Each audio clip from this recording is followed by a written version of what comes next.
It's a really great pleasure to be here again in South Africa and to talk to such an impressive array of business and other leaders.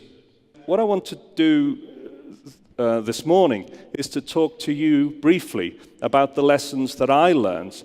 And I believe that there are lessons not just for retailing, although the industry here in South Africa is a very dynamic one, but actually for all businesses. And the first of those that I learned is you have to find the truth. It's incredibly difficult in an organization made up of tens or thousands of people, all with their different experience and perceptions of reality. It's incredibly difficult to get an honest, common view of the organization.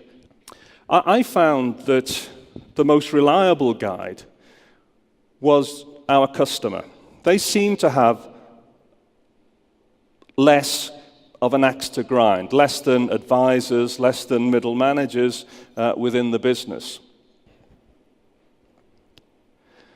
Audacious goals. This is Jim Collins' contribution. They really do matter. They inspire people. A business has got to be about more than profits or short-term plans. You've got to have a moral purpose, a noble purpose that makes your employees really want to come to work every day and do something that matters for the organization.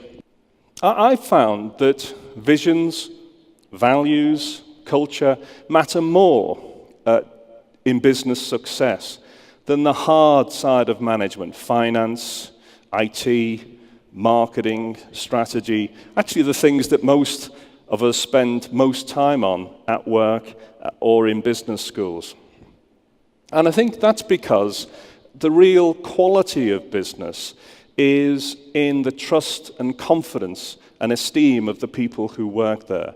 And that's affected most by these soft values, visions, values, and culture. Follow the customer.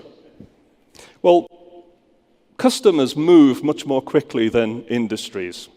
And they can leave you out of date overnight.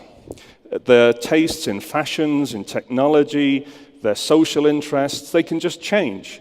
And businesses really struggle to keep up. And you can see extreme examples of that in terms of what's happened to BlackBerry or Nokia in the technology field.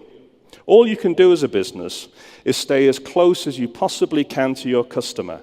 Listen to them better than anybody else, better than your competitor, and you'll have one chance to respond to their changing needs before your competitor does, if you're prepared to take that risk. But if you do successfully tie your prospects to the customer, I think that's the best strategy. They'll take you where you need to go. Finally, and it may be the most important slide of all, going green. The science around climate change, I believe, is incontrovertible. I'm not a scientist, but it looks incontrovertible. The miracle of mass consumption in Europe and North America was based on the idea that natural resources were limitless. We now know they're not. In Asia and Africa, people will demand a better life. They want to be consumers too. There just isn't enough resources in the planet to make that possible. So we as business leaders have to work out how to divorce consumption, mass marketing, from the use of scarce natural resources. If we don't do that, we won't be able to grow. Governments will restrict us, rightly, as they're concerned about the effects. Consumers will restrict us because they'll want to know, is the product I'm consuming actually damaging the earth, damaging the prospects for my children?